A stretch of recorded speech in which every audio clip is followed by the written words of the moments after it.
My name is Rudie Saenz. I am a proud parent facilitator at Fathers and Family of San Joaquin.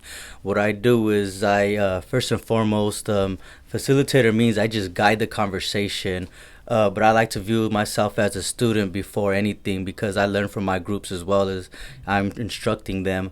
The program aims at informing, empowering, and sensitizing our new, current, and expecting parents to be positive role models in their child's life through shared experiences in a circulo format.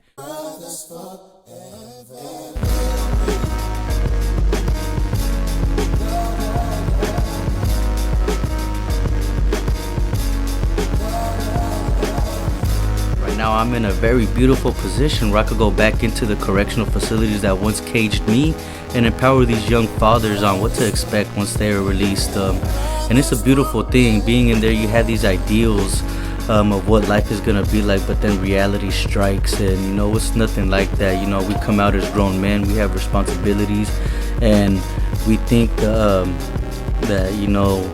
raising children is easy. We see our parents do it, and unfortunately there's no manual on how to properly raise a child. As you cut that umbilical cord, the doctor doesn't tell you here's the manual instructions on how to overcome each obstacle.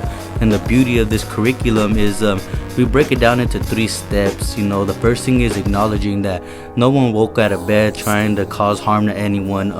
We were exposed to something in our demographics that made us experience things that we kind of invoked in ourselves, and we viewed it as a norm, and we're shamed by society for our actions. But the second step is also holding ourselves accountable. No one's ignorant. We all know right from wrong.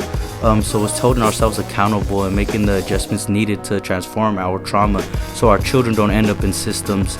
And then the last step is moving forward, viewing your options and how to overcome said barriers through positive problem solving skills. So I really feel blessed and grateful for this for the funding for me to be able to return to the system that oppressed me and help these young men find their voice and know that they could be a very positive and strong foundation to push their children forward.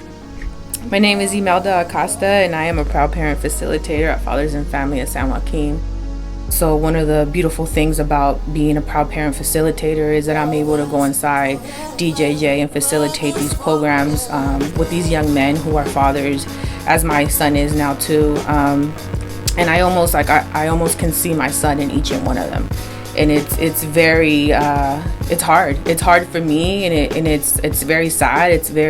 I don't do this job just to get paid. I do it because there's a passion behind it, and there's like a reason behind what I do. And each and every child that I look at, I do it because I feel like if I didn't get a chance to save my son the way I wish I would have saved him, at least maybe I could save them from going back into society and being actually like productive and not being hurtful to themselves or hurtful to their community or their children.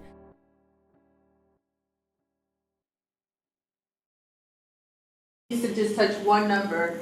So if 2 people go in and touch number 5, like if me and you go in and we try to touch 5 at the same time, then we have to restart again. So we have to start numerically. So if we have somebody will touch 1, somebody will touch 2, somebody will touch 3, 4, and so on.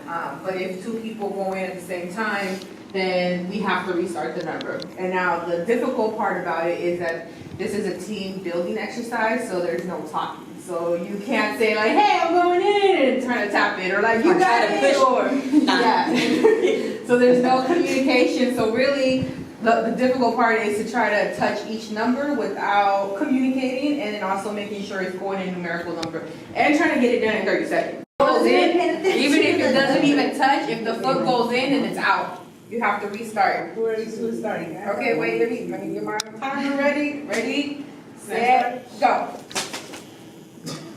Do it again. You do 1, 3, 2. Oh. You get it now? You get it?